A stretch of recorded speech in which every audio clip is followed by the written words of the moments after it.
Episode 49. Melahirkan. Mira menahan tawanya saat melihat sang suami yang memakai boxer bergambar hati itu.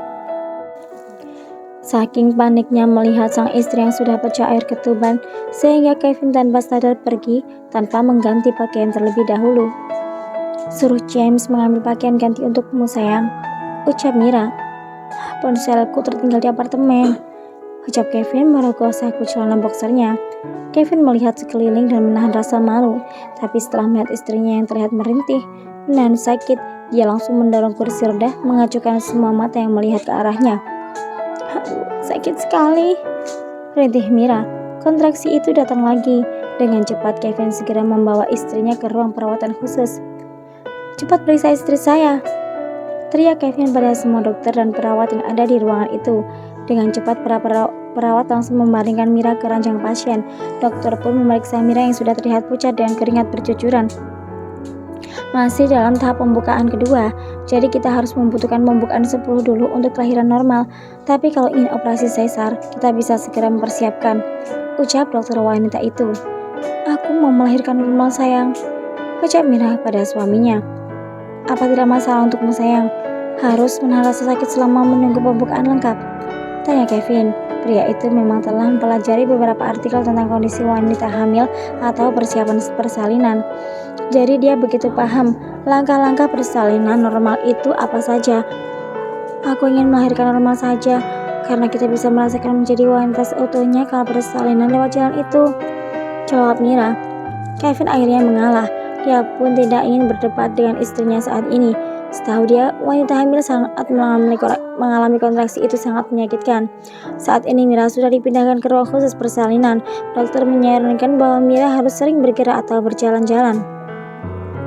"Ayo, aku bantu kamu berdiri, sayang," ucap Kevin. Mira menggeleng. Rasanya dia sudah tidak bisa untuk sekedar berjalan ke kamar mandi. "Aku tidak kuat, Kevin," ucap Mira. Kevin merasa kasihan terhadap istrinya itu. Andai saja dia bisa membantu mengurangi rasa sakitnya, pasti Kevin sudah meminta sedari tadi. Keluarga besar Kevin pun datang. Mami Carol, Alea, dan Stephen datang membawakan semua kebutuhan untuk Mira. "Bagaimana keadaanmu, sayang?" tanya Mami Carol.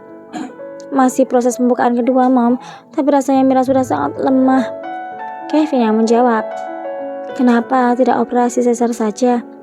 tanya Alea, kakak ipar Mira. "Aku hanya ingin bisa melahirkan normal, Kak," jawab Mira. Stephen dan Kevin terlihat saling mengobrol. "Apa kamu tidak punya baju, Kevin, sampai tidak memakai celana panjang?" ucap Mami Carol yang melihat putranya itu. "Tadi aku sungguh panik melihat istriku yang kontraksi, Mam. Jelas saja langsung membawa Mira ke rumah sakit. Dengan tanpa sadar aku belum memakai pakaian," jawab Kevin. Kemudian Kevin memutuskan untuk pulang ke apartemen karena Mira sudah ada yang menemani. Lindsay menatap tubuhnya di cermin. Saat ini perutnya sudah kelihatan lebih besar. Usia kandungannya sudah memasuki bulan ke-7. Dia memakai daster terusan yang dibelikan oleh Kenzo. Bicara soal Kenzo, pria itu sangat jarang datang ke villa, bahkan bisa dihitung jari dia mendatangi Lindsay. Sebenarnya ada sedikit rasa sedih ketika pria itu tidak pernah mengunjunginya.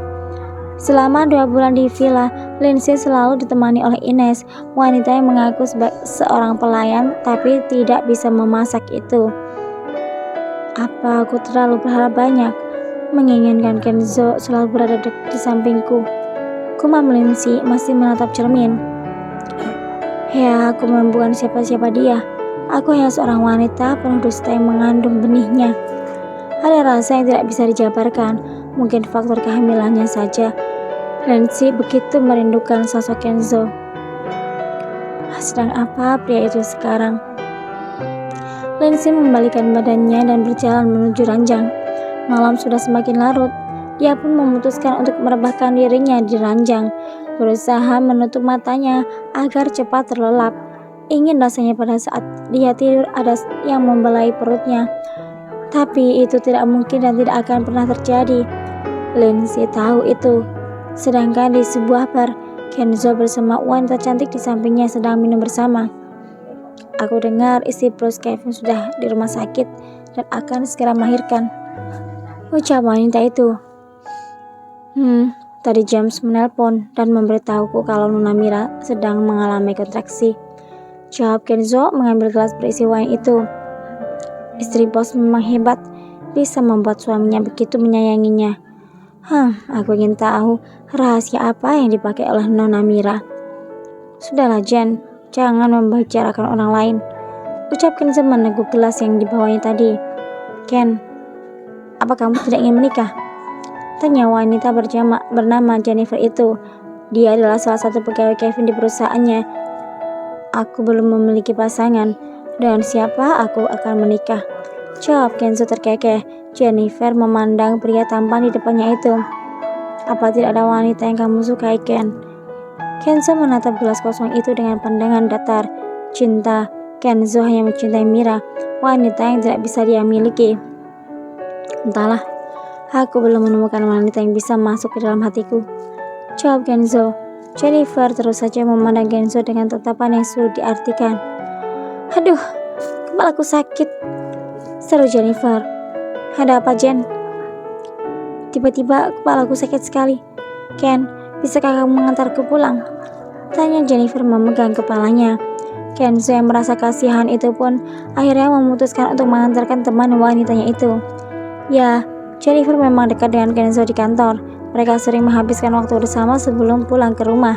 Seperti malam ini, biasanya wanita itu kuat untuk minum, tapi entah kenapa malam ini tiba-tiba dia merasa pusing. Dengan terpaksa, Kenzo pun mengantarkan wanita itu sampai di rumahnya. Kenzo membuka pintu mobil untuk Jennifer ketika mereka sudah sampai di pekarangan rumah yang terlihat tidak cukup besar itu. Ayo, papa aku masuk ke dalam, ucap Jennifer. Dasar merepotkan, kerutu pria itu. Perlahan Kenzo membawa Jennifer masuk ke dalam rumahnya. Dia mendudukkan James di sofa dan membaringkan wanita itu. Tiba-tiba, tangan Kenzo ditarik oleh Jennifer kuat sampai pria itu terjatuh di atas tubuhnya. Kenzo menatap Jennifer diam, begitupun sebaliknya. Mereka sama-sama saling menatap hingga akhirnya bibir keduanya saling menempel. Jennifer mengalungkan tangannya ke leher Kenzo. Pria yang sudah setengah mabuk itu pun terbawa suasana. Mereka saling berciuman dengan penuh nafsu. Kenzo menurunkan ciuman itu ke leher Jennifer yang jenjang. Perlahan, Jen membuka pintu kancing baju Kenzo satu persatu. Kedua makhluk hidup itu sudah dikuasai nafsu membara. Kenzo yang tidak pernah melakukan ini sebelumnya dengan Jen, entah kenapa tiba-tiba dia tidak bisa mengendalikan diri. Dan Jennifer membuka baju Kenzo langsung membuangnya asal. Wanita yang sudah lama menaruh perasaan pada pria itu pun seperti mendapat lampu hijau saat Kenzo diam saja seperti itu. Perlahan, Jennifer pun membuka dress mini yang dipakainya dan membuang sembarangan. Saat ini tubuh Jennifer hanya memakai bra dan CD saja. Dia pun mencium Kenzo kembali. Hasrat yang sudah menggebu tidak bisa ditahan. Kenzo merasa ingin melakukan lebih lagi. Dia pun akhirnya memutuskan untuk membuka kain terakhir yang menempel di tubuh gadis itu, sehingga saat ini tubuh Jennifer sudah polos. Ayo Ken, aku sudah menunggumu lama sekali. Saat ini kuserahkan semuanya padamu, ucap Jennifer dengan mata yang sudah berkabut menahan gairah. Kenzo hanya diam, tidak menjawab. Kemudian dia mencium bibir Jen dan meremas gunung kembarnya. Suasana semakin panas. Saat Ken sudah membuka seluruh pakaiannya dan dia sudah siap bertempur, tiba-tiba bayangan Lindsay terlintas. Bayang-bayang saat dia memaksa Lindsay dan memperkuat. Lindsay, gumam Kenzo. Ayo Ken, kenapa berhenti? Aku sudah sangat siap, ucap Jennifer. Kenzo menggelengkan kepalanya, mengusir bayangan itu yang tidak bisa hilang dari memori otaknya.